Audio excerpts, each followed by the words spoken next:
Hey, everybody. Welcome back to the Selling Point Podcast. This is Anthony Nix, founder and chief fractional sales manager at Transformative Sales Systems.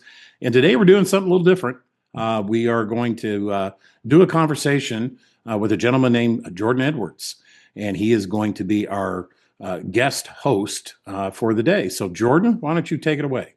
Yeah, Anthony, thank you so much for having me. I'm so excited to be here. I actually run a podcast called Clocked In. I've interviewed over 250 plus people, doing over 280 episodes. And I was truly honored when we kind of came to this agreement of like, I heard you were doing this amazing, incredible podcast. And I'm like, they need to learn more about you, Anthony. We got to take you to that next level. So let's kick it off. I'm Jordan Edwards. And yeah, my podcast is Clocked In, but that's not where we're here today. We're here for the Transformative Sales System. So today's guest is going to be Anthony Nix, a former mechanical engineer turned sales leader with nearly 30 years in complex B2B sales, business-to-business sales. He now helps CEOs build real sales systems through fractional sales management so results don't depend on hope or hustle. So my first question for you today, Anthony, is at what point in your career did you realize that sales teams don't fail because of their effort? They fail because there's no real accountability. Okay, well, that's actually a really interesting question because I'm what you would have called an accidental salesperson. I started off as working in manufacturing and quality and operations with my schooling in mechanical engineering. And I did that for 10 odd years, and then found myself in a position where I was able to start to do a little bit of sales activity. I got this really weird job where I was a quality manager slash sales engineer. And once I finally got to start doing some of the sales side of that position, I learned I liked it, or I figured that out. Got to do a lot of work. I was down in the Southwest United States. So I was doing a lot of work with the maquiladoras after NAFTA had passed and all of these factories popped up in Mexico. I was doing a lot of work there. And somewhere in there, I decided this is much more interesting to me than some of the things that I was doing just working inside of a manufacturing facility. Fast forward a little bit, was having great success as an individual contributor and doing well. Never really had much sales training per se. Guidance was pretty lackadaisical in terms of the help that I was getting from my management. But I was still successful, doing really well, led the teams that I was. Yeah. Interesting. Because there's so many salespeople that sit there and just struggle. Yeah. Like they're like, I don't get it. What do you do? And they're like, talk fun, talk nice, talk energy. Yeah. And I feel like it's a major challenge. So it's very unique that you were super successful in that. Well, and that's the funny thing, and that's where it kind of comes to answering your question. Was I was cruising along for probably about 10 years, and selling, doing well. Moved from a few different companies, was always doing well in each of those as I got there. But it wasn't until, I don't know, maybe 10 years into it, a light bulb finally went off in my head. And what I finally realized, and it was only because of the way I think about things. I think about things as process and systems, and I look at things in logical steps.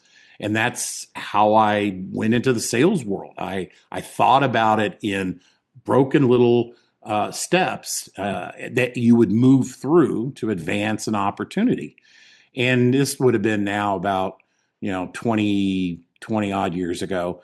The light bulb went off, and it was like, holy crud.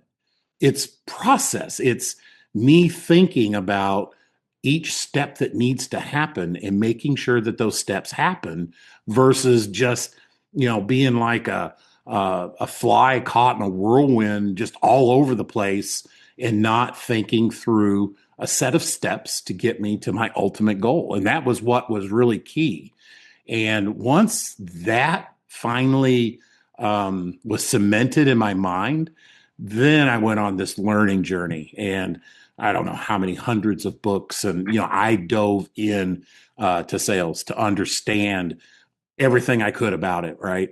And ultimately, that's what you still found out when you really dove into it. It's about process. It's about having that guided path that you should follow. Absolutely. And now, do mechanical engineers have that step-by-step process? 'Cause I'm not a mechanical engineer. So, Yeah. so that's a thing that most of them have. Well, that's kind of how we think, right? You don't develop a manufacturing process or design some little widget or whatever just haphazardly. There's a process you go through, right? And it was just maybe that's that type of person. They're kind of built that way. They think that way, partly trained that way to think in those ways. And it was just, I mean, it was really happenstance, right? That the way I thought about things found me in the sales world. And when I applied, I mean, you're always going to go back to what you know, I was going to right? say, I think this is super important for the audience to realize that the skills you have previously still carry in your new role, whether you Yeah, switch a role or change a role or do a different business or do a yeah, different industry. Those skills you have make you unique and allow you to carry on so that you can actually accomplish the goals you want. And a lot of hmm, us don't realize. So that's why I think Anthony's so awesome because he explains how it slows down, how people don't have to go, it's not all about persuasion. It's not all about wording. There's a lot of process components to it yeah, where so many leads fall through the cracks. yeah. Oh, a ton. An absolute ton can fall through if you're not running a good, robust process. So yeah, absolutely. So for you, how was that transition from mechanical engineer to sales? Because I can imagine, I know it happened by accident, but I'm saying like, were people around you going like, "What are you doing, man?" Were people like, "I don't get it"? Like, you already have a good career. What are you thinking? Like, or is it kind of go hand in hand? I don't really remember too many people, scratching their head saying, "What are you doing?" Mostly probably because there was this level of success that was visible in what I was Yes. doing, right? I moved over into this other area and immediately started, leading the leaderboards, so to speak, and closing deals. It's interesting. The company that this transition happened at was a metal stamping Okay. company. And we made parts for lock hardware companies. So, your doorknobs in your homes and businesses and whatnot. And there was a particular client that my boss had been chasing for 10 years. Oh wow. Yeah. Well, I landed him. And I brought in an opportunity that was like 40 million parts a year that we were going to Oh be my goodness. manufacturing for this. Yeah, it was crazy, right? And so there was a bit of respect. There was a bit of holy moly, look what this guy is able to do. And that's actually around the time that this became my permanent. That's when I made that transition. Moved to corporate, from the Southwest, which sometimes I wonder if that was the best move because Arizona is a beautiful place.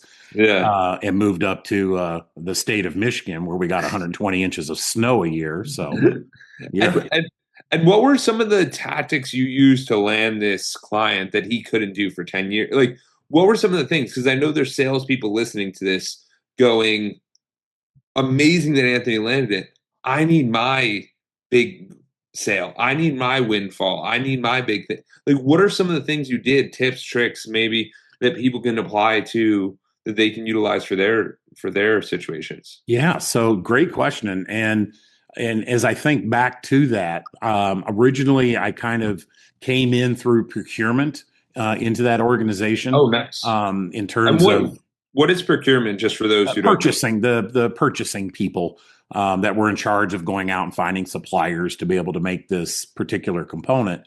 But one of the things that I talk about in my business and with sales teams that I work with is that you don't want to get really deep with a single vertical, right? You don't want just have one person in an organization that you're having all of the conversations with. You need to get a little wider. You need to talk to other folks. So I got myself embedded with the engineering group and those folks that were working on this and developing this. Now, maybe I had a little bit of an advantage because I did have that ability to look at the designs and Well, understand, what they well, were doing.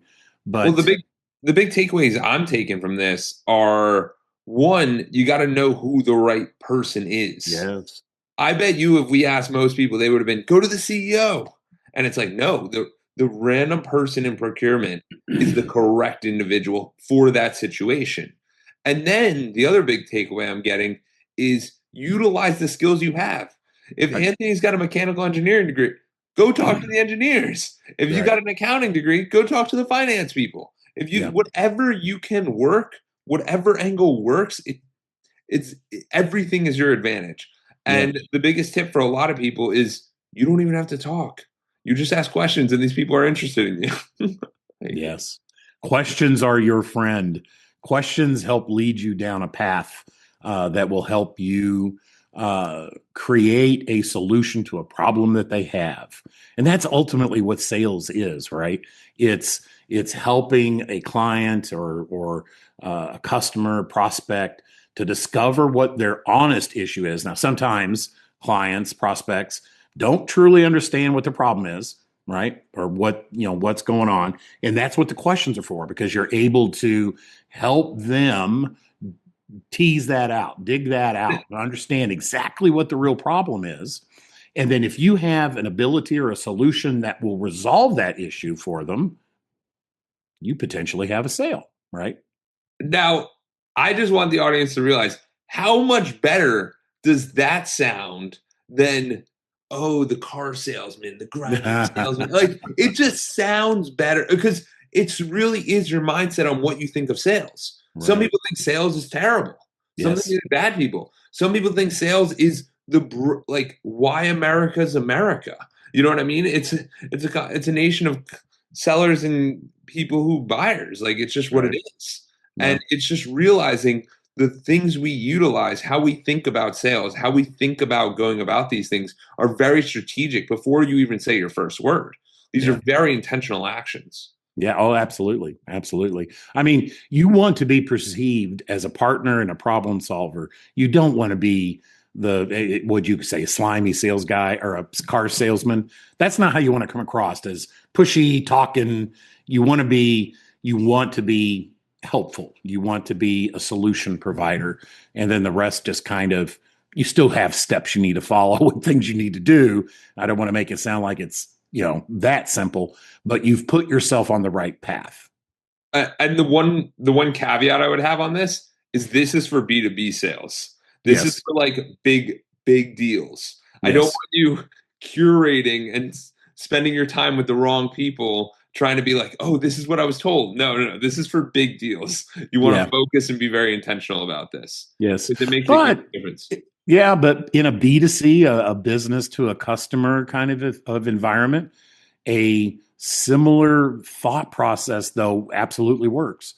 If you're chasing the absolute wrong people that don't have the Correct. problem of the solution that you would provide, then you're Or the talking to the wrong resources. people. Right. Yeah, or the resources Resources, absolutely. to cover it. So then Hmm. you got to make sure you're talking to the ideal client, whoever that is, whether Absolutely. it's a business or the customer, because it Hmm. does make a huge difference. So for you, you were doing this sales early on, and then you talked about how you were in Mexico a little bit for some of these Yeah. sales, or Yeah. how Yeah. is that? How was that experience? Because I've traveled a good amount. I've been to 30 different countries, but I've never.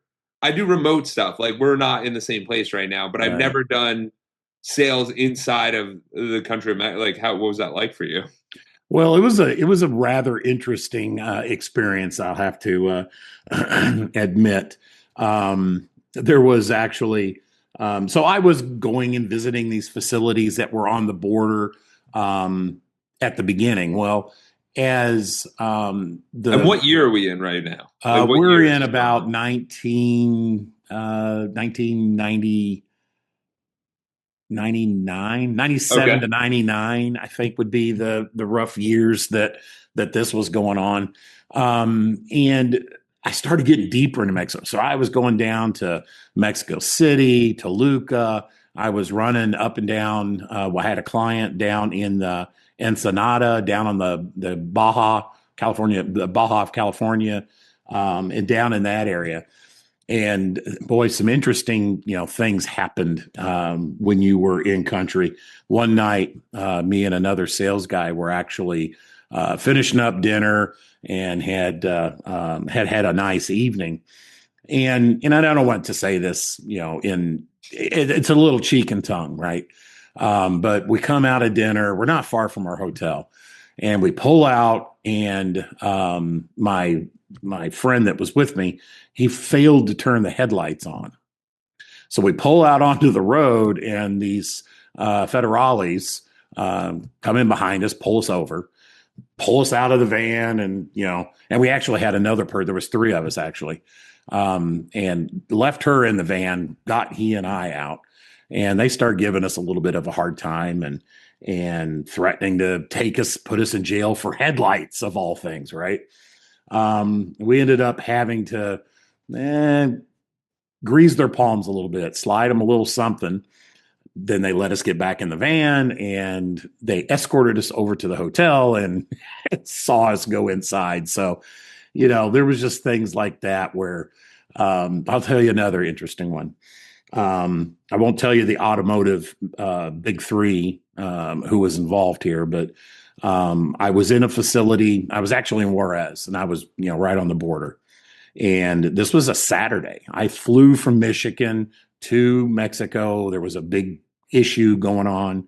Went into that facility, and they were trying to be a little fast and loose with the rules. And that big three automotive manufacturer wasn't getting the full story of what was going on. And I had made a comment just in this big conference call, and it really upset them. And they ended up putting me in a conference room for like 5 hours. And there was this guy sitting outside. They wouldn't let me leave the conference room. Put me in this conference room with a bottle of water, stuck me in this conference room. I sat in there for like 5 hours. We were going to have another video call that night. This was about 7 or 8 p.m. because we had factories shut down in the U.S. and this was a big deal. It was a really big deal. And they knew they couldn't really get rid of me because I needed to be seen in that next video call. And so when that call was going to happen, they come and got me, took me in there, basically told me, "Don't you say a word. Just sit here and just let this happen, and we'll let it go." As soon as that call was over, they got me up. And in Mexico, they have big perimeter fences and turnstile exit and entry gates to be able to get inside of these facilities. Yeah. They pushed me out the exit turnstile and basically walked back in the building. And I had no way to get back across the border to my hotel. And ended up calling a friend of mine that lived in Juarez. And he drove over and got me and took me up to the border so I could walk back across and get back into the United States. So, oh my goodness. Yeah, there was always something fun going on. That's insane. Yeah. That is wild. It's just interesting how different countries operate and different people operate. And you got to understand that and not take that to heart. Because I know one of the big challenges for a lot of salespeople is the mentality. Constantly we're going in, and a lot of the guys I see and girls, it ends up being this, I had a bad month, or I had a good month, or it's the best month ever, or it's the worst month ever. And how do you think, what's a healthy way of getting that sales mentality where you're at the top and your peak, whether your sales are doing well or they're not? Because I know that's a thing that a lot of people struggle with, where they're just sitting on their last sale or sitting on their yearly sales, or they hit President's Club, and then they sit there and they're like, "I'm doing so bad." And it's like, you did better than last year. Stop being so hard on yourself. Right. Well, I honestly, some of that thinking, I don't necessarily think is a bad thing. Interesting. I was always one that I had goals, I had expectations, but I would always put something a little over that for myself. I had something to prove to myself that I could achieve, a certain goal or a certain level of sales or whatever. And salespeople that get into that funk, I call it the valley of despair, right? When they're, they're just in that tough spot, they don't know what to do, is because you don't learn anything from success, do you? You only learn from failure, but you only learn from failure if you're willing to do introspectively, you know, inventory, understand. There's an opportunity that I've been chasing, I'm working on, and ultimately I lose. I don't win the piece of business. And at the end of those situations, you have to be honest with yourself, sit back and say, now what happened? And think it through. Where could I have done something a little different? Where was that fork in the road where I started off then on the wrong path that led me to failure versus had I done something at this point that would have led me to a closed piece of one business? And salespeople need to be, they can't always be blaming price or the economy or all of these other things. Now, not to say that those potentially aren't issues, but the first place a salesperson needs to look is inside. What did I I do? Yeah. I love that. No, just because I read this book, Extreme Ownership by Jocko Willink, and Oh, great book. and he talks about this idea of extreme ownership, and it's basically how no matter what happens, it's on you. Like if it's your Mm-hmm. team, your company, oh, Mm-hmm. one of my guys messed up it's on you. Like you got to take accountability. It's like your family, like your little 4-year old screaming in the movie theater. That's on you as a parent. Yeah. Like, and that Yeah. extreme ownership mindset got me in such a place where I was like, wow, this is so empowering because so many people struggle with this idea of like, whoa, dude, I don't want that much ownership. I don't want to handle Right. all this. But even with my coaching experience, with a lot of the things I do with people, we constantly sit there and it's rearranging their thought process. And Mm-hmm. the biggest thing I took away and like kind of learned from was Matthew McConaughey's book Green Lights. He talks about this idea of like winning. What does winning Mm-hmm. look like? And when you're winning, why do you do well or not well? Right. And I just think it's so powerful because It if we can is. take inventory of like what went well, what didn't we like, how can we improve? It's like an AAR. They do it after action review. They do it in the military Yes. a lot, Right. and Right. it's Right. super helpful because then you go. I think it's really good when you say hello with a big smile when you start talking to someone. Yeah. Like it can be anything and everything. Yeah, I mean, if you want to get into the sales management side of it versus just the personal, as an individual, and I feel like I failed, that side of it.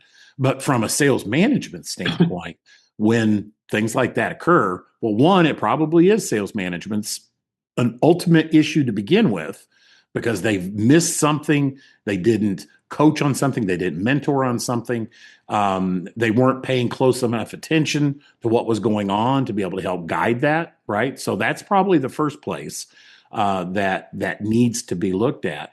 But it's introspection, and same thing for the sales manager, for the salesperson. Let's look and let's understand what it was, and let's forego external. There's not Yeah. external things here. Now, maybe ultimately we get to that, but first, look internally. And when I do assessments and things on potential So yeah, salespeople. yeah. So Anthony, what do you do exactly just today so people can understand a little bit more? So I use some very sales specific assessments that help me understand some of this that we're talking about, right? Is a person able, are they rejection proof? Right? And a rejection proof person will look at themselves first, right? They will take that internal inventory and think that through first before they look to the external issues. Somebody that's not rejection proof, that has that mindset, their first thing is going to be something external caused this to be a failure. It wasn't me. It was something or someone else that caused the issue. So those are things that I look for.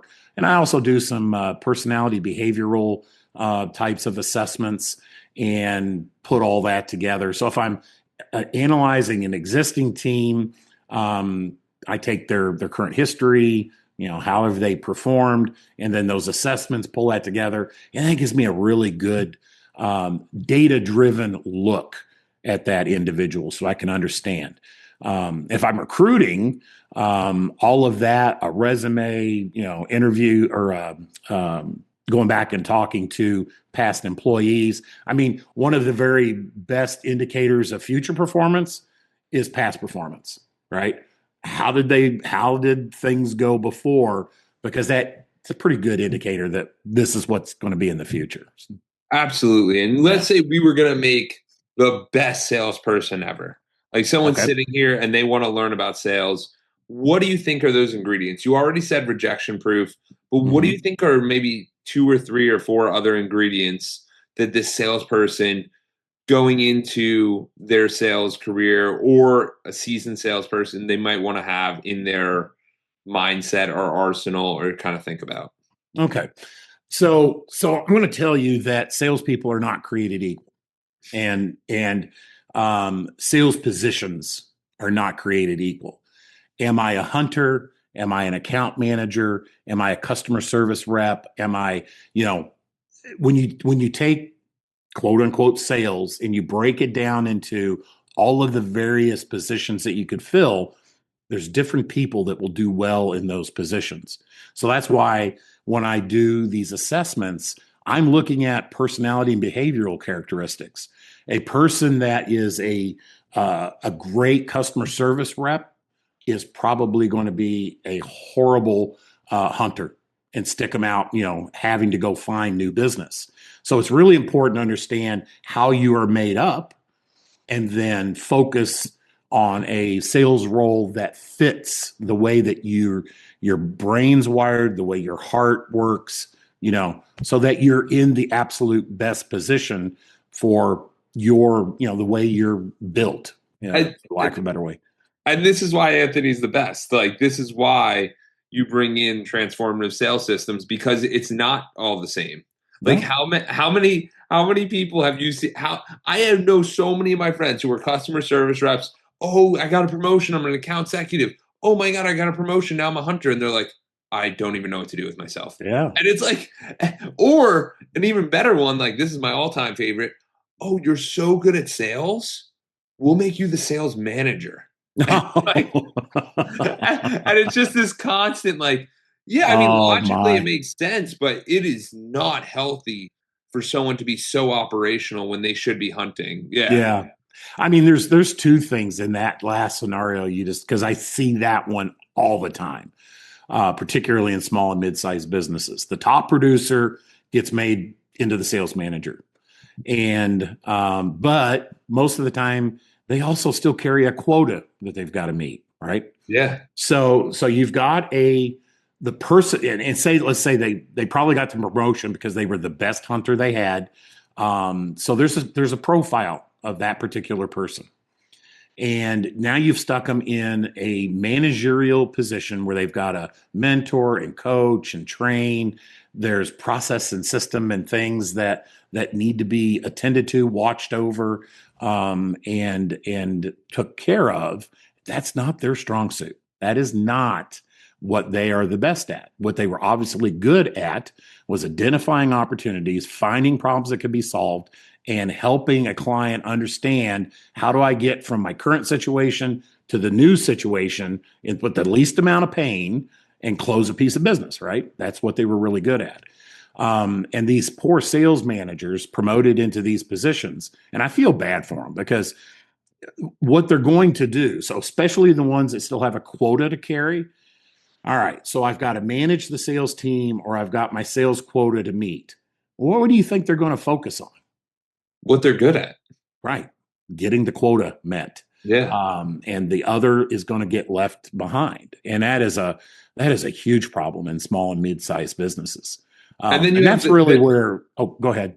well, and then you have the challenge of, oh my God, we have an up and comer who could be a great hunter, but they need guidance. Right. And now they're just not a good enough salesperson because their sales manager is not showing up for them. That's right. That's right. And they're like, I hate this opportunity. This company sucks and this isn't for me. Oh yeah, I mean you can burn out a salesperson so fast Yeah. in those situations, and just you'll send them out the door because they just aren't going to enjoy what they're doing. They're not going to be successful in most cases, Yeah. and you've set them up for failure just putting them in that situation.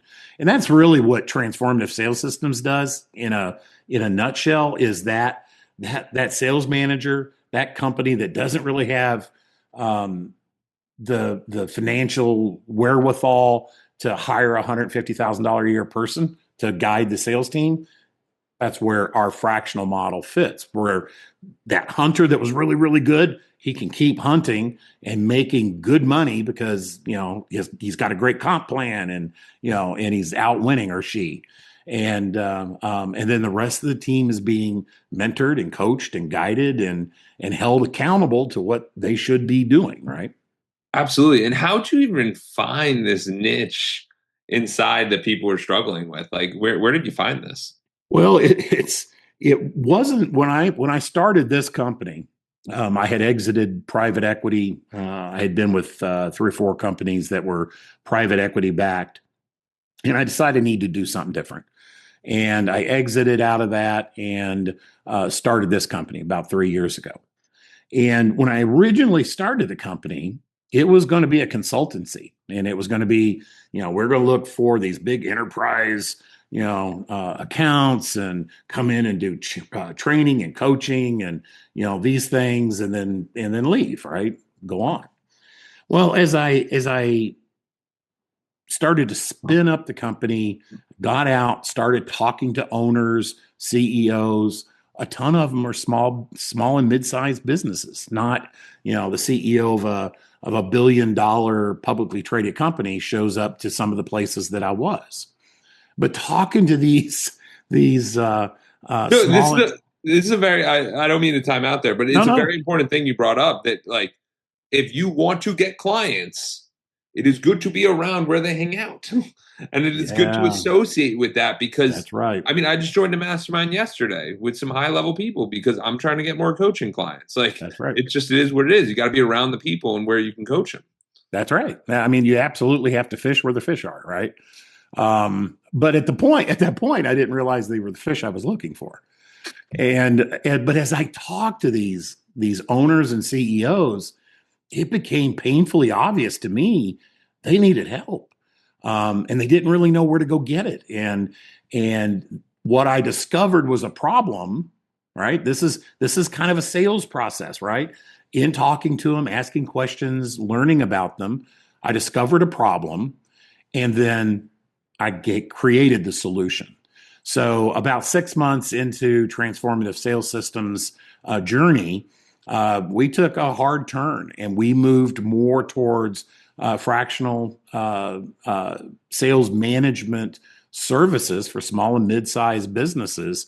And that's actually when our business took off, because there is such a need that these owners and CEOs need filled, and don't really know, they don't know quite what they should be doing or how we should do it, or they'll try it and then they get burned out, or Yeah. they're taking care of human resources, they're taking purchasing, they're taking care of finance, they're taking care of operations, they're and then sales figures in there somewhere too, and it's like, Well, when I think about it, one of my favorite things is like, people don't realize the entrepreneur. We all have this framework of an entrepreneur being like, I can do whatever I want. I can take my time.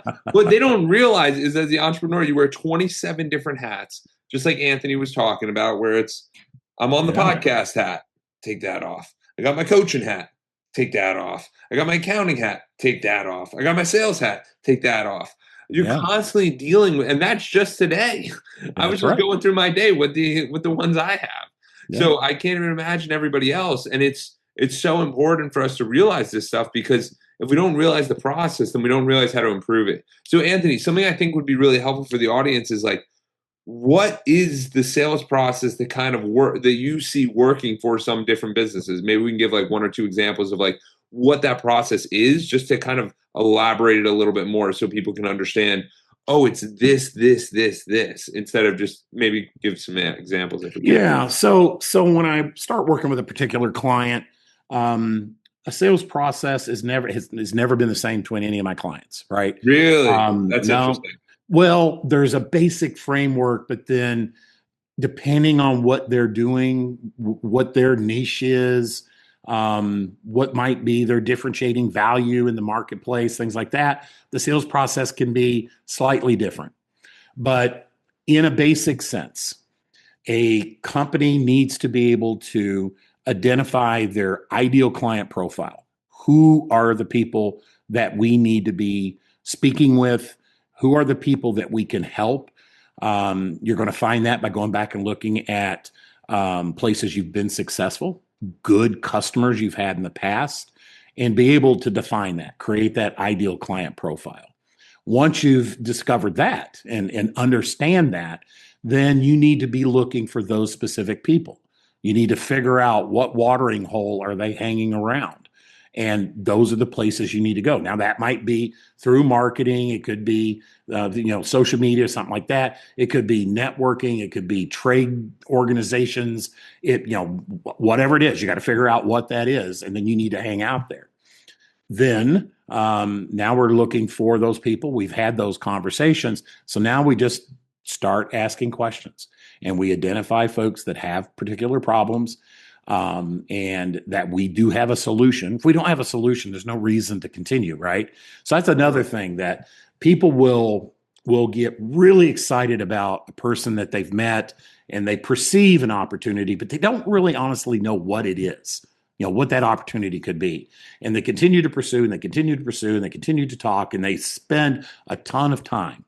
I'm always looking for a way to disqualify a prospect because I don't want to spend any more time on it than I have to before I understand it's good or it's bad, right? Yeah. Time is critical in sales. And if I waste it on places where I'm not going to be able to close an opportunity, I need to move on. So the rest of the sales process, once we've identified somebody that has a problem and we think we have a solution, is understanding that. Do they buy into it? Do they understand it?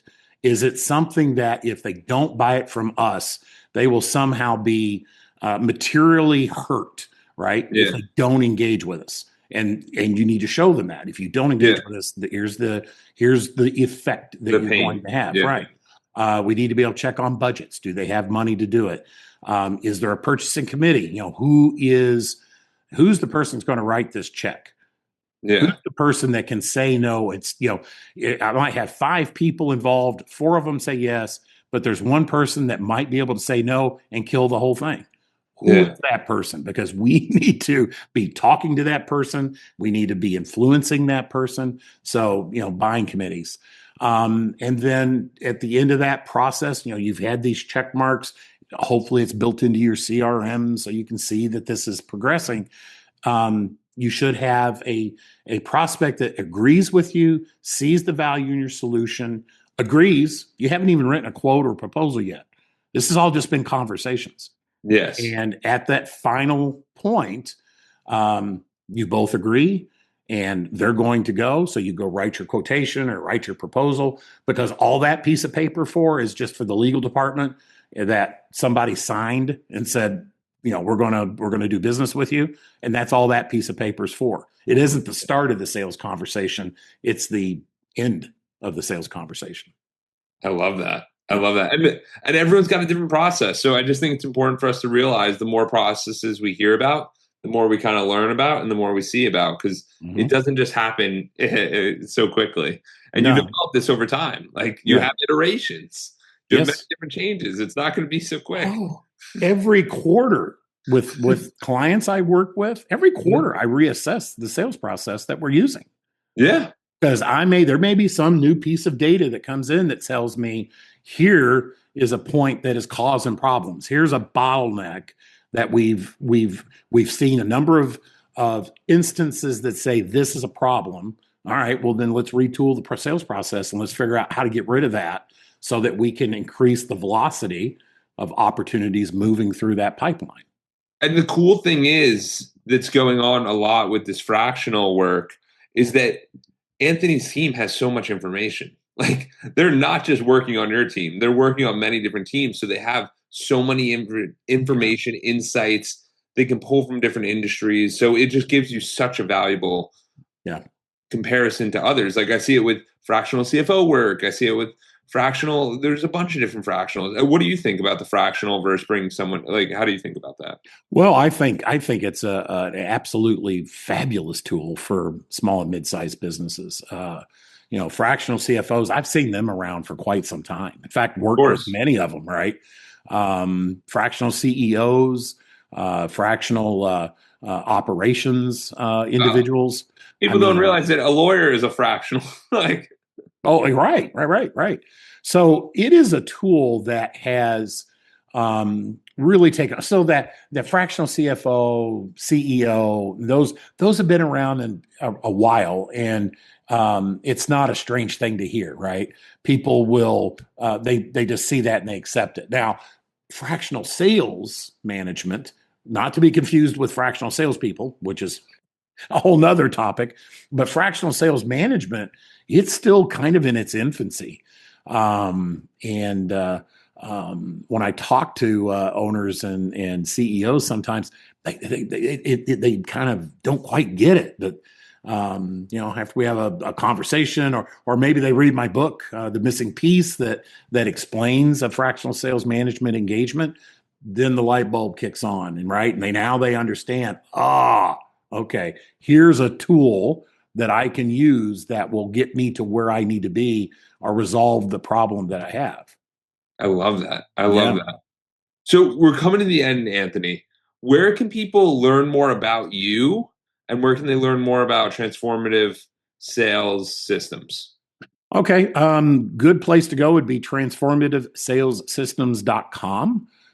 That's the website, has all of our blog articles. There's over 200 plus sales related topics in the blog.